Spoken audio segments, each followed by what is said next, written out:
नमस्कार, मी प्रीती खंडागळे. आवाज इंडिया मराठीमध्ये आपल्या सर्वांचं स्वागत आहे. नवी मुंबई महानगरपालिकेने सन 2024-27 साठी 6,704.43 कोटींचा अर्थसंकल्प सादर केला असून यामध्ये नागरिकांवर कोणतीही करवाढ न करता शहराच्या सर्वांगीण विकासावर भर देण्यात आलाय. स्थायी समिती सभापती अशोक पाटील यांनी हा अर्थसंकल्प महापौर सुजाता पाटील यांच्याकडे सुपूर्द केला. या अर्थसंकल्पात पायाभूत सुविधांसाठी मोठी तरतूद करण्यात आली असून सिग्नल फ्री नवी मुंबईचा संकल्प मांडण्यात आलाय. यासाठी प्रमुख रस्त्यांवर उड्डाणपूल उभारण्यासाठी 400 कोटींची तरतूद करण्यात आली आहे. तसेच मोठ्या प्रकल्पांसाठी 400 कोटींचे म्युनिसिपल बॉन्ड्स, त्यात 200 कोटींचे ग्रीन बॉन्ड्स उभारण्याचा निर्णय घेण्यात आलाय. शहराला डेटा सेंटर हब म्हणून विकसित करण्यासोबतच प्रक्रिया केलेले सांडपाणी उद्योजकांना विकून महसूल वाढवण्याचा प्रयत्न केला जाणार आहे. भविष्यातील पाण्याची गरज लक्षात घेऊन पाताळगंगा पाणी पुरवठा योजनेसाठी 101 कोटींची तरतूद करण्यात आली आहे.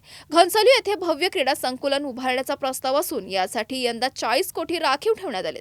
याशिवाय सौर ऊर्जा निर्मिती, कार्बन क्रेडिट, शिक्षण क्षेत्रातील सुधारणा, महिलांसाठी लखपती दीदी योजना आणि आरोग्य सेवांचे सक्षमीकरण यावरही विशेष भर देण्यात आले. महसूल वाढीसाठी पारंपरिक कराव्यतिरिक्त नव्या स्रोतांचा शोध घेत शाश्वत आणि संतुलित विकासाचा आराखडा या अर्थसंकल्पातून मांडण्यात आला आहे. शासन अनुदान म्हटलंय की संपूर्ण टक्केवारी 100% सांगितले आणि 6,704 कोटी रुपयांचा तुम्ही अर्थसंकल्प सादर करताय. या टक्केवारीचं नक्की विस्तीर्ण प्रकार काय आहे, ही टक्केवारी म्हणजे नक्की काय आहे, हे कशा प्रकारे जमा करताय आणि मग त्या अनुषंगाने तुम्ही जो अर्थसंकल्प मांडलाय अर्थसंकल्प तुम्ही या खर्चाचा मांडलेला आहे. मी तर मगाशीच बोललो की आपण कराच्या माध्यमातून जे औद्योगिक क्षेत्रामध्ये जे नवीन औद्योगिक क्षेत्र आहे त्या माध्यमातून आपल्याला कर येणार आहे.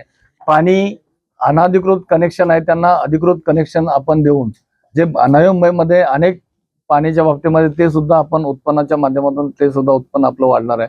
म्हणजे बरेच ज्या गोष्टी उत्पन्नाच्या स्रोत निर्माण होणार आहे त्या सर्व गोष्टीवर भर देऊन आपण तो उत्पन्न म्हणजे पाणी म्हणजे तुम्ही अनधिकृत पाणी आणि त्याच्यामुळे नवीन येणारे प्रकल्प यातून ही जी तुमची तरतूद आहे ही पूर्णत्व जाऊ शकते. आणि आपण या ठिकाणी आपण नवीन कर्ज घेऊन जे प्रकल्प नवीन मोठे तयार करतो त्यातून उत्पन्न आपल्याला मिळणार आहे.